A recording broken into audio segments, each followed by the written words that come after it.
வணக்கம். நாலடியார் பாடல் எண் 340.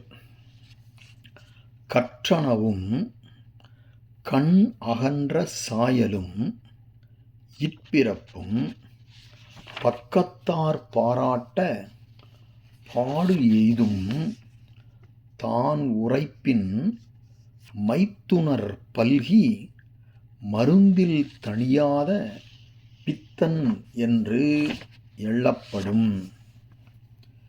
என்னது?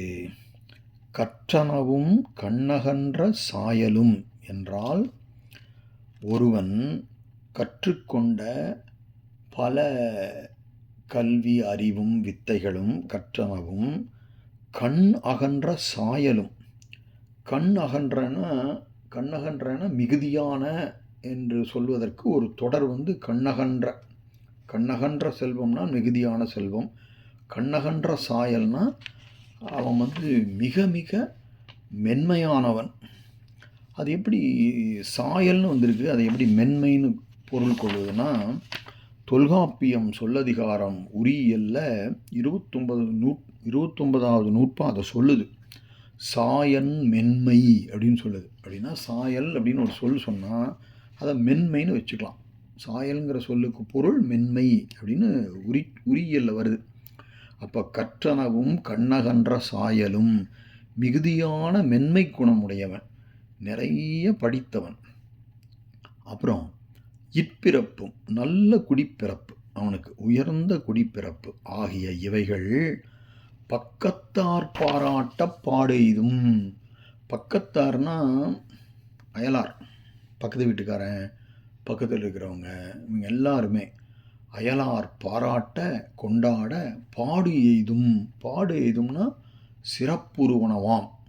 எல்லாம் இந்த மூணு இருந்தால் அவனுக்கு நல்ல சிறப்பு கிடைக்கும்.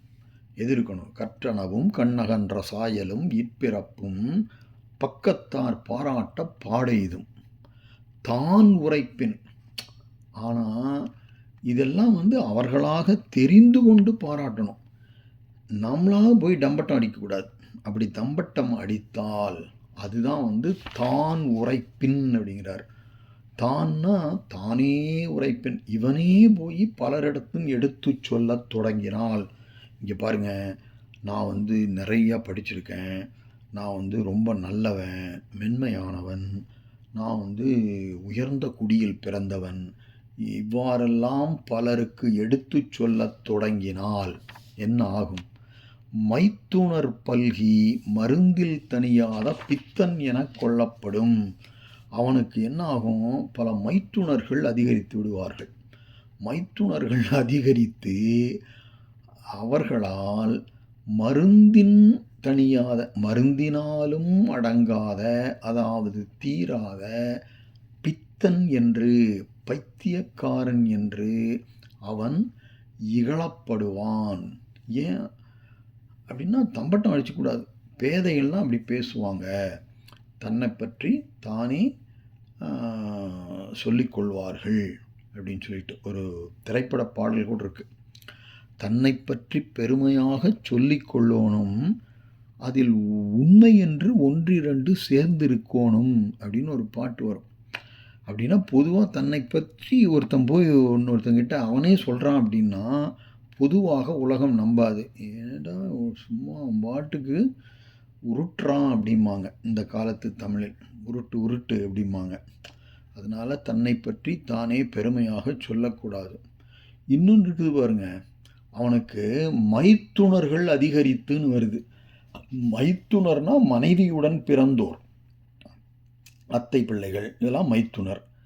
இவர்களெல்லாம் யாருன்னா பரிகசித்து விளையாடக்கூடிய முறைமையுடையவர்கள்.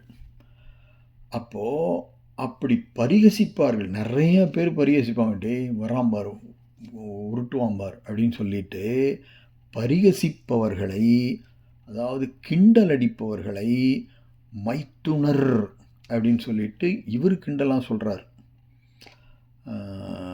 அதுதான் இந்த மைத்துனர் என்ற சொல்லின் பொருள்.